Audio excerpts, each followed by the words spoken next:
Yesterday was the Indianapolis Pride Festival and Parade, and we had a booth at the festival, and I hear that we had lots of visitors come and lots of good conversations happening. Also, I want to do a special thanks to Carol Wellman for all the work she did in setting up and preparing for the festival, and for everybody that volunteered their time yesterday to come and spend time in the booth. And also our Parkers, it was Todd and Larry and Jeff and Bill, I think, but we did bring in $466 in that. I normally would have saved that for announcement time, but our affirmation this month is I'm worthy of expressing myself. And yesterday was a day that embraced that for our LGBTQ plus community. So today, also, we have new cards with the affirmation on it. They're in the back, so be sure and grab one of those on your way out. So let's affirm this affirmation together. I am worthy of expressing myself. I deserve to be seen and heard, and I claim my place in this world now. Let's do that again. We're going to do it from down in the gut, down in our belly, okay? Our wisdom center, knowing all of this. So together, I am worthy of expressing myself. I deserve to be seen and heard, and I claim my place in this world now. And now let's actually proclaim this. Okay? I am worthy of expressing myself. I deserve to be seen and heard, and I claim my place in this world now.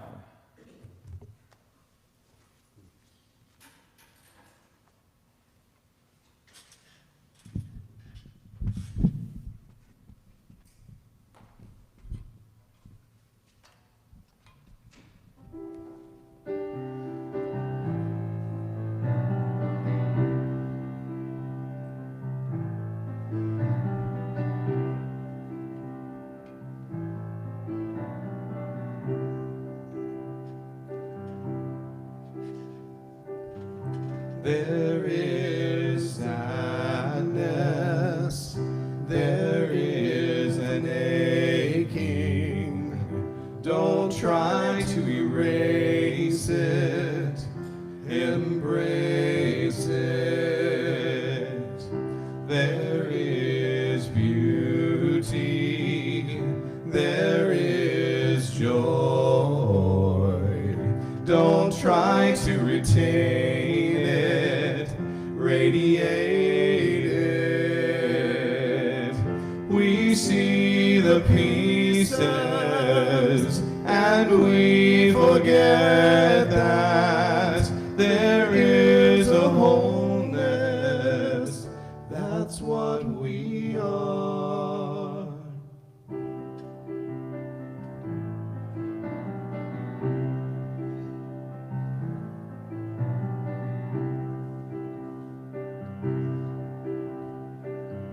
There is anger, there is anxiety. Don't try to erase it, embrace it. There is laughter, there is love.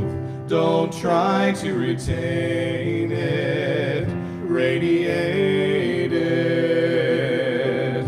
We see the pieces and we forget that there is a wholeness.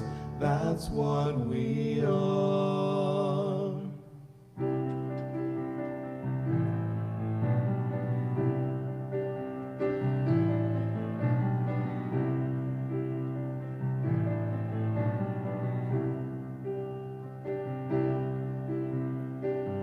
There is jealousy, there is loneliness. Don't try to erase it. Embrace it. There is compassion. There is peace. Don't try to retain it. Radiate it. We see the pieces and we forget that there is a wholeness. That's what we are.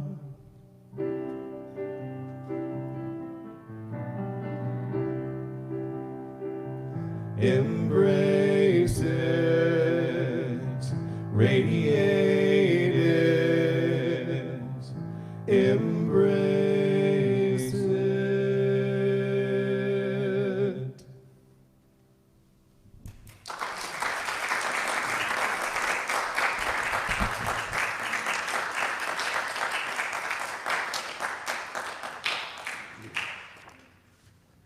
Thank you.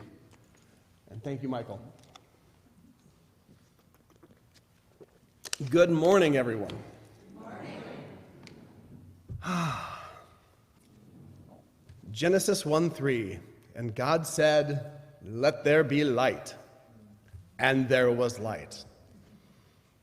Matthew 5:14, "You are the light of the world. A city set on a hill cannot be hidden." John 1:5, "The light shines in the darkness, and the darkness has not overcome it." We love the light, right? You are the light.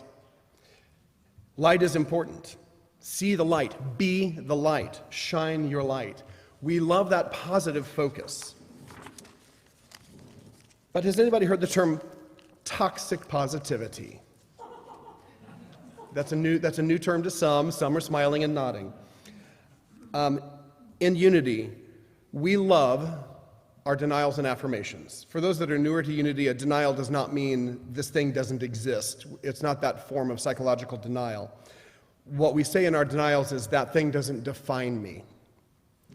So if we're feeling sorrow, we can see the sorrow and go, I see that. I see you, sorrow. I see what you're doing. You're not me. You don't define me. I affirm who I am. So it's a combination of the denials and the affirmations. What often happens with toxic positivity is we forget that first denial part in its sincerity, and we go right to, you don't exist. Have you ever been part of a conversation or overheard a conversation where somebody is expressing their grief, their sorrow, their frustration? Sometimes it's at a loss of a loved one because people don't know what to say. So you say things like, well, I'm sure God has a reason. Things happen for the best. They turn out for the best in the end. We just need to look to that positive outcome. Lovely thoughts, lovely affirmations, they do nothing for that grieving person. How much better to say, I see your grief. I don't know what to say, but I see your grief. Because that toxic positivity, that dismissal of negative emotions, it comes from feeling uncomfortable when we encounter them. And it can be very well intentioned, but it does nothing to help. So you have to allow yourself to feel your feelings, and we have to allow those around us to feel theirs as well. I had the earlier scriptures that talk about light, but I also love Psalm 91, and this particular psalm I know was referenced by H. Emily Cady, an early New Thought author. But he who dwells in the secret place of the Most High will abide in the shadow of the Almighty. So here we're talking about shadow, but it's not a bad shadow. That's a protective shadow. The shadow of the Almighty is covering us. It is looking out for us. It is keeping us from harm. But first we have to go into that secret place of the Most High and dwell there. So as I began to talk, and as I was looking at this talk on light and shadow, I realized a lot of you may be listening to this thinking, Shadow. It sounds like we might be going into some psychology stuff because there's shadow work in psychology. And I'm here to say, yes, we are doing a little bit of psychology talk. If you think that feels out of place in a spiritual center, I want to redirect you to some words from Charles Fillmore. I was recently able to read it was an online paper, but it was a scholarly paper for the North Carolina Wilmington University, and it was written by Russell D. Hyland. And in that, the comparison was between Charles Fillmore and Carl Jung, which I found a fascinating comparison. And it dealt a lot with their work in dreams, but it also touched on shadow. But here's what he said about both of those men's views of psychology and spirituality. Charles Fillmore, co-founder of Unity, writing in 1939, said, "The carping critic cries, 'Your religion is psychology instead of Christianity.' Our answer is that the new Christianity includes an understanding of psychology, but does not stop with an analysis of the mind. It goes on to the highest phase of mind's possibilities, unity with spirit." He went on to say, "Thought control is imperative, and there is urgent need of teachers on both the mental and spiritual plane of consciousness if humanity is to go forward in development. To this end, there needs to be more cooperation between these two schools because they complement each other. Religion becomes practical and effective in everyday life when it incorporates psychology in its litany. Without religion, psychology is weak in its fundamentals, and without psychology, religion fails to give proper attention to the outlet of its ideals." He sums it up saying, "Jesus was a profound psychologist." And 7 years earlier, Carl Jung had shared a similar point of view, saying in 1932, "It's high time for the clergyman and the psychotherapist to join forces to meet this great spiritual task of leading individuals to reclaiming their religious outlook." So for me, this last year, as many of you know, has been a journey. I have made it through my first year of seminary with One Spirit, and a lot of that time was spent in self-reflection, in really going within, in looking to our shadows, in looking to the parts that might feel broken, sharing those, talking about them, showing up as our whole self. And I found it incredibly meaningful. It forced me to look at things that I otherwise would say, that's a little uncomfortable, I want to leave that alone. And yet I'm a better person for having looked at those parts. So shadow work, what is the shadow? The shadow, also known as the id, or the shadow aspect, or the shadow archetype, is that part of ourselves that we keep hidden from ourselves. It can be viewed as the entire unconscious, but it is something that we cannot see directly. We often see it indirectly in how we are reflected in those around us. And a shadow can be positive or negative. Just because we can't see it in ourselves doesn't mean that it's a bad thing. We sometimes hide our own light as well in there, the golden shadow. And the reason we tend to think of the shadows as the negative part is because when that negative shadow does come up, that's the part we don't want to deal with. That's the part that is uncomfortable. It doesn't deserve to come out to the light of day. In my seminary class, one of our discussions was led by Rev. Deb Berman, and she was presenting to the class on gender identity, sexuality, a broad spectrum of things, and acceptance. And I loved her description of shadow, which was essentially that shadow is the aspect of ourselves that does not feel safe yet to come out into the light. So there's no judgment in there. It's a very gentle way to me of looking at the shadow. That shadow part just doesn't feel safe yet to come into the light. I also recently had the chance to read Robert Bly's Little Book of Shadows. I don't know anybody know that book or know Robert Bly as an author. My cousin Kathy had lent it to me. It was her copy, so it had all kinds of marginal handwritten notes, which I also adored. And that book is a collection of Robert Bly's views and talks that have been compiled. It's a very small book, very much worth the read. He describes, for me, in the most useful way, describes our shadow as this long bag that we drag behind us everywhere we go. And that bag starts really early in life. Adults, rightfully so, want to urge us toward the light, right? They don't want us causing harm. They want us to do good. But then sometimes those parts of us get pushed aside. Raise your hand if any of these sound familiar to you from your childhood. Can you please sit still? We don't hit. We don't scream and run through the house. Young ladies don't behave like that. Girls don't fight. Boys don't cry. Right? And so all of those little things, we take them to heart and we stuff them into that bag. Robert Bly talks about children being this ball of radiance. And I think we can all appreciate that imagery. Every child is just radiating out in every direction, a ball of radiance. And then the parents at very early ages start curtailing some activities and some thought processes, and we put a few things in the bag. And then they eventually go to school, and the teachers have all of the things that don't work for the teachers, and so those things get put into the bag. And then you get older, and you have your peers as teenagers who start dictating how you dress and with whom you hang out and what activities you do, and the other stuff goes into the bag. And then your community and society all stuff things into that bag. And so by the time you're 20 years old, that ball of radiance that you are and started out as now only has this little sliver of light that you are allowed to show to the world.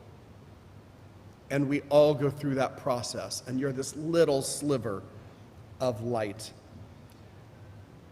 And it's not, as I said, not just the adults, there is society. Every country, right, has its own version of the bag of things within that society that must go in the bag in that country. When you start looking at, who are our rival countries, tells you a lot about what our own country's shadows are. Now, this concept of light and dark, the light and the shadow, the yin, the yang, ancient concept. For those that need a refresher, the yang is that light, masculine, assertive part, and everything's out in the open, right? And the yin, that's that darker, feminine side where things are more hidden, things are enclosed and nurtured. And we think of those as this dichotomy, right? You've got the light and the dark, the masculine and the feminine. But I assume, is there anybody not familiar with the Yin Yang symbol? I didn't think to throw one up, but everybody here is familiar with that symbol, right? It's got a swooping curve through the middle of it, right? Part of each side lives on the other, and even a dot of each is pulled into the other. So they are not complete opposites. They complement each other and they play into each other. I was reading a lovely post this week. I can't remember what friend in social media had posted it, about God and the binary. That God doesn't really work in binaries, even though that's how we are raised. Because, of course, in creation, God separated day from night, right? We have the light and the dark. We just talked about, let there be light.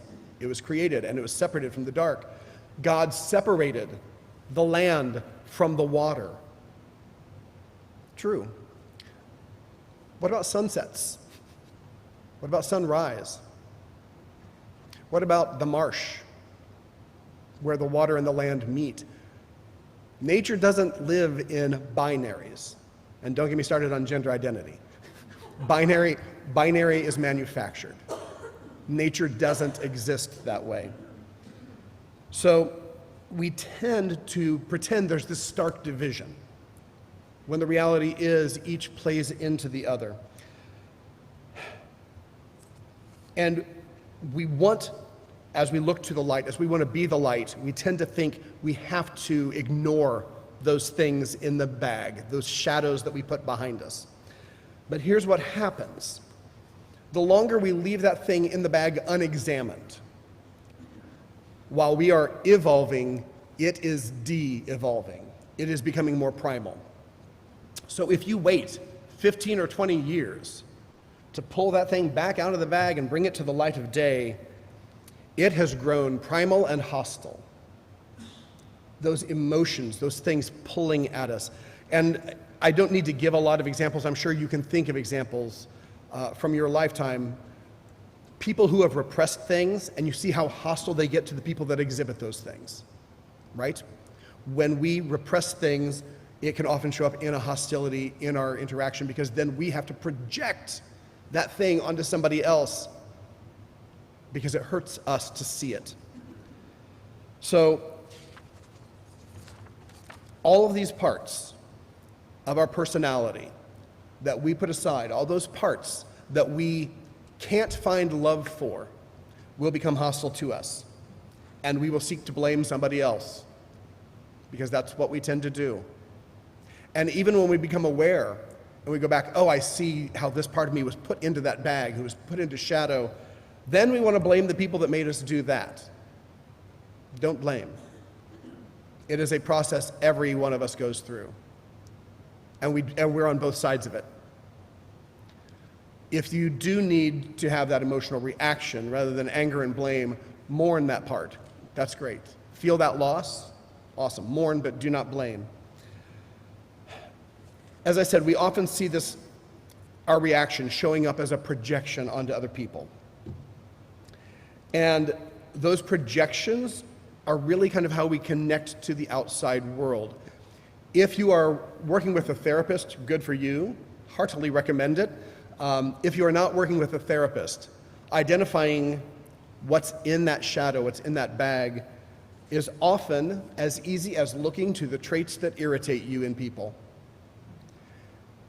If there is somebody that you have met and you started getting an irrational irritation toward them, even an anger, even a hatred, that's cluing you into something in you that is having a reaction to them.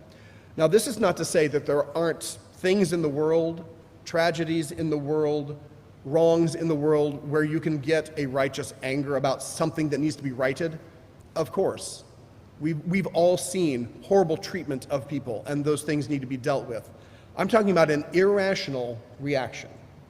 And I think it's safe to assume we have all had at least a few of those in our life, where you come up against somebody and it's just, I don't know why, they just rub me the wrong way.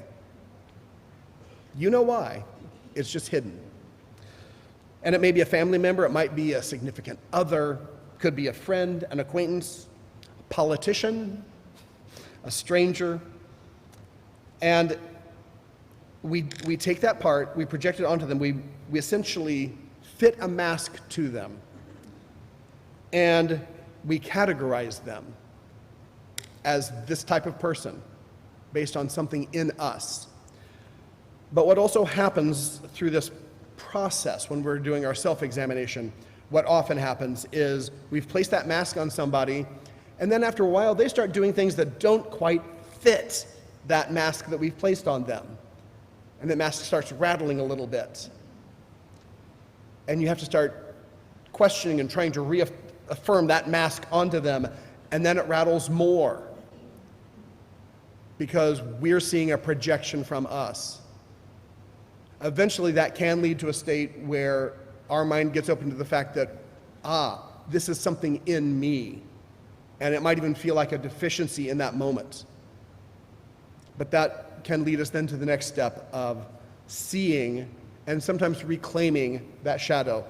Now, when I talk about reclaiming a shadow, also known as eating the shadow, by the way, that doesn't mean that here's this horrible thing, and now I want to actually present this horrible thing to the world in all of its glory. Let me put this in something that might be a little more practical. Michael and I were having a talk this week about shadow work and about how it can show up, and we were talking about politicians, because for me, politics is a place where it does show up a lot. And as we were discussing, there was a sense of a politician who seems to be selfishly for themselves, right? They are out to get money and power and hold on to power, and it is not about serving constituency, it's about serving themselves. Has anybody ever noticed a politician that seemed like that? A few of you, okay. So, when we were looking at that, I was, for myself, just trying to articulate, I mean, it's wrong, right? There's a wrongness to it. But there's an emotional reaction that comes out of me that is beyond that wrongness. It's like, there's my irrational reaction. Why am I getting so emotional, so angry about that? What are they actually doing? Oh, they're being selfish. They're being incredibly, incredibly selfish. There were so many times growing up I tried to be selfish. I really worked at being selfish. A couple of times I succeeded, but most of the time I had to put it in the bag. I'm not allowed to be that self-centered and that selfish. Realistically, I don't want to be. But there's that little part of me, that little Eddie, way back when, who sees that and goes, that's not fair. They get to do that thing that I wanted to do when I was 5 years old. And so I had to really look at that and go, it's that kind of selfishness that really bothers me. And I can understand for that small child why that seems unfair. And I can have that conversation. I can go buy ice cream for my 5-year-old self and say, hey, that's just for you. That's selfish. Great, right? But if I'm not willing to look at it, I can never start figuring out where that comes from and reincorporating it, eating that shadow, reclaiming that. And again, that doesn't mean I want to show up as a selfish individual, but I want to start finding out why I'm having these emotional reactions so that I don't have them at times when they're hurtful to people or to myself. So all of this looking at ourselves, retrieving our shadow, one of the easiest ways to do this work of retrieving, reclaiming, eating the shadow is through self-expression, which happens to be our theme for this month. Writing, whether it's creative writing, poetry, just journaling, doing a drawing, abstract drawing, or realistic drawing, or whatever, sculpture, dance, music, any of those ways of expressing are ways of working through that rather than continuing to repress. So you may have noticed that you should have gotten a piece of paper, actually it's a little heavy, it's cardstock, and a colored pencil. And you should have gotten the color of your choosing. Hopefully the paper and the pencil you got work together. Does anybody need either of those items? Does everybody have those? Because today's meditation is going to be a little bit different. So we've got these tools, and during this meditation, I want you to express yourself. You can express yourself in words. You can express yourself in images. You can make origami out of this thing. I don't care how you express yourself. That is up to you. And if you are sitting there thinking, I'm not really an artist. I would do a drawing, but I'm not an artist. Every child is an artist. The child that is still in you is an artist. At some point, somebody said you were not good enough, or you can't make a living doing that, and you put it in the bag. Maybe it's time to reclaim it. So whatever you think you can't do in expression, try it. You don't have to share it with anybody, but all the better if you do. So I want you to bring all of the parts of yourself gently forward. And we're going to kind of throw those parts gently out into the world, let them see a little of the light of day. Love all of those parts, right? Love them. And now we're going to do this active meditation. So I'm going to read a Rumi poem. And as I'm reading this poem, I want you to think about what is buried, what traits bring up irrational anger, or what people bring up irrational anger. What is spirit pointing you toward? What is Spirit asking you to deal with? And maybe nothing comes up. That's okay too. If all you write is, I can't think of anything, that is still expressing yourself, and that is fine. But I want you to express something. So in either case, at the end of the poem, we'll go into a silent moment of a few minutes, and you're just going to take that time to express. So the poem is called Shadow and the Light Source Both. How does a part of the world leave the world? How does wetness leave the water? Don't try to put out fire by throwing on more fire. Don't wash a wound with blood. No matter how fast you run, your shadow keeps up. Sometimes it's in front. Only full overhead sun diminishes your shadow, but that shadow has been serving you. What hurts you blesses you. Darkness is your candle. Your boundaries are your quest. I could explain this, but it will break the glass cover on your heart, and there's no fixing that. You must have shadow and light source both. Listen and lay your head under the tree of awe. When from that tree feathers and wings sprout on you, be quieter than a dove. Don't even open your mouth for even a coo.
And as much as I would love to give you all the next 30 minutes to continue on this, we will want to bring our attention back to the room. But whatever you have started, I hope you take time to finish. If you are so inclined and you want to share it on the spiritual network, I would love to see shares of anything that came up that you are comfortable sharing. Nothing is forced. But again, this is all about self-expression. It's about being willing to be open, being willing to be vulnerable, being willing to show up as our whole self in this world. And you are all whole. It's just a matter of admitting which parts we don't always see. So don't fear your shadow. Don't fear that secret place, that bag that you drag behind you. It is only by emptying our bag innocently out into the world that we can bring our whole self to the light and love our whole self, and by doing so, better love the world. And remember that the light shines in the darkness, and the darkness does not overcome it. And you who dwell in the secret place of the Most High will abide in the protective shadow of the Almighty. And so it is. Amen and namaste.